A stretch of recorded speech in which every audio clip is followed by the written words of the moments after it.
Hey there, and welcome to HisTime365. I'm so glad you're here for day 49 of our 365-day journey through the Bible. Today we'll look at Deuteronomy 4 through 7, and I'll walk you through what happens, what it means, and why it matters. I'll share a summary and some insights to help you see the big picture and connect with the heart of the scripture. During your quiet time, I encourage you to read today's lesson in a Bible translation that speaks to you best. Now, grab a quiet moment, take a deep breath, and let's spend a few minutes giving God His time.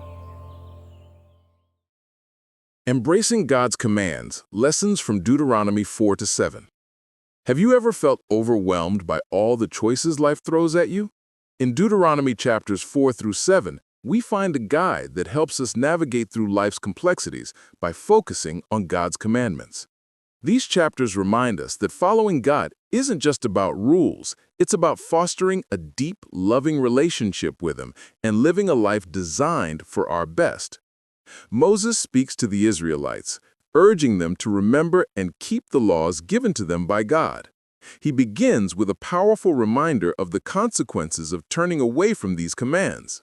When we stray, we risk losing the blessings that come from obedience. He emphasizes the importance of holding fast to their heritage, recounting how they witnessed God's mighty acts. Ye have seen what the Lord did.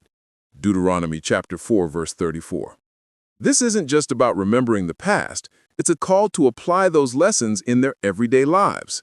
In chapter 5, Moses reiterates the 10 Commandments, emphasizing their significance.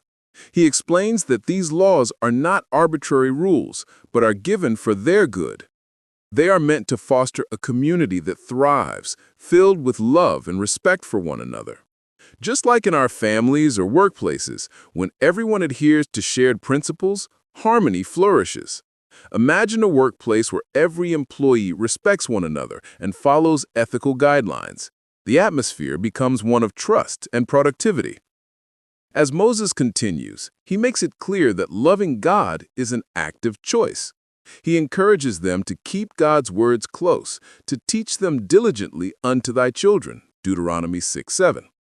This is a call not just for individual adherence, but for families to engage in these teachings together.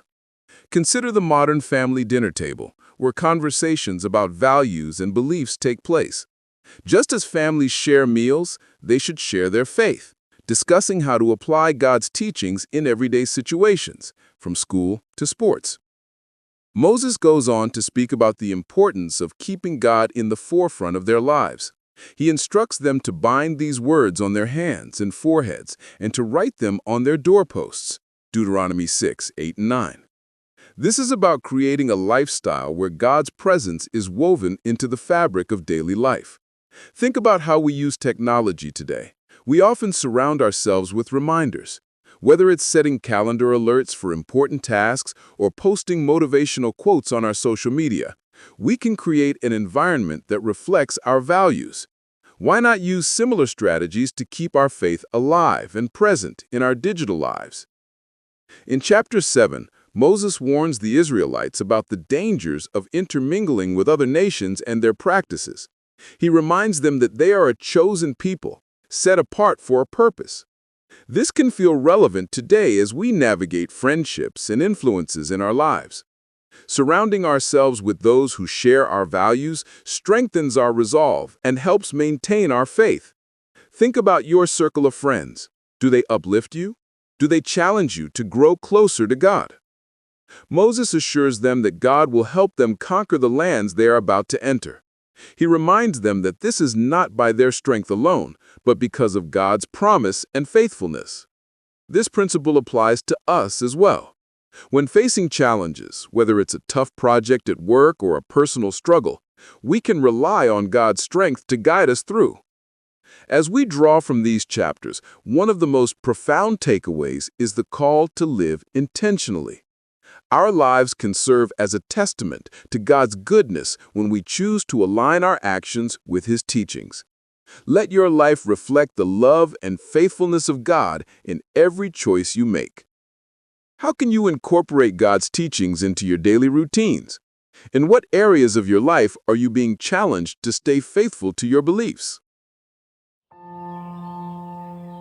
Thanks so much for joining me today for His Time 365. Remember, today's reading is Deuteronomy 4 through 7, so be sure to spend some time with those verses during your quiet time. Tomorrow, we'll be diving into Deuteronomy 8 through 10, so feel free to read ahead if you'd like to prepare. If you enjoyed this time together, don't forget to like, subscribe, and tap the bell so that you never miss a day on this journey.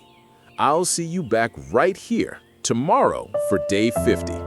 Until then, stay encouraged and thank you for giving God His time today.